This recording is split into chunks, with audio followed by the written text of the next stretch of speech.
When people talk about homosexuality, they often ask, is it a choice? I heard it is. Hello, what's your name? Christian. Well, Christian, let's see what the latest science has to say.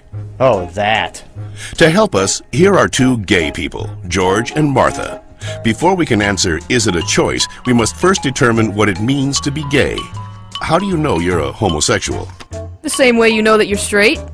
Since the 19th century, many theories about homosexuality have been offered that are untestable and contradictory. Male homosexuality is the result of an absent father and an overbearing mother. See ya. Stand up straight, dear. And the female homosexual has never recovered from her anger over not having the penis. She wishes to avenge her perceived castration by taking another female as her sexual object. You're kidding me, right? Well, I've always been told that homosexuality is unnatural. Is it? In fact, homosexual relations are common in nature, including zebras, baboons, dolphins, sheep, buffalo, ducks, foxes, elephants, horses, gorillas, moose, house cats, pigs, mice, rabbits, swans, and lions, to name a few. Well, okay, but we're not animals. Human beings have free will. You don't just decide who to love. Settle down there, Martha. Christian does have a point, but let's take a look at the most recent scientific evidence.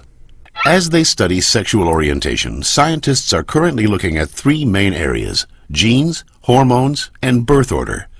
Of course, most of these studies focus only on male sexuality. Sorry, Martha. What a shock. Let's first look at studies of identical twins. Hi. When one identical twin is a gay man, the other twin is gay up to 70% of the time, far higher than would occur if genes played no role.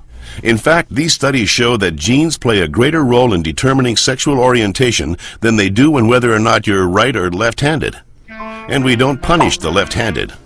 Well, not anymore.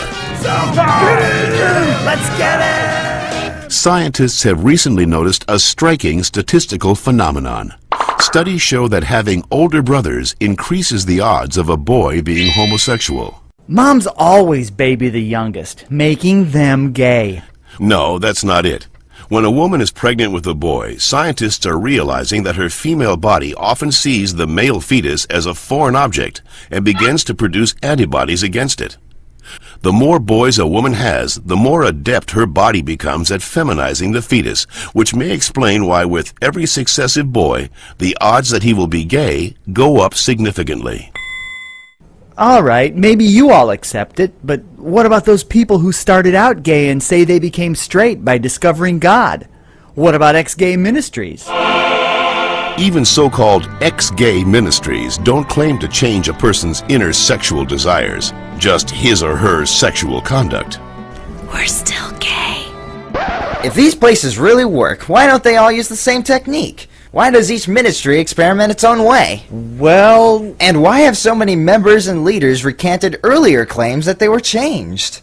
Maybe these programs don't work for everyone, but what's the harm? How about the feelings of shame and guilt they instill and reinforce in their victims? Or the money, energy, and time they sap from people who have nothing wrong with them? Says you. Well, in point of fact, not just George says that, Christian. The American Medical Association, the American Psychiatric Association, the American Psychological Association, the American Psychoanalytic Association, the American Academy of Pediatrics, and the National Association of Social Workers have all stated that homosexuality should not be treated as a mental disorder, and that they oppose attempts at reparative or conversion therapy, and that sexual orientation is not a choice and cannot be changed. So that's it. I'm supposed to believe that it's not a choice just because all those doctors and scientists say so? Or you could just ask us. I do know this one girl named Heather who goes back and forth, but she's Shut up.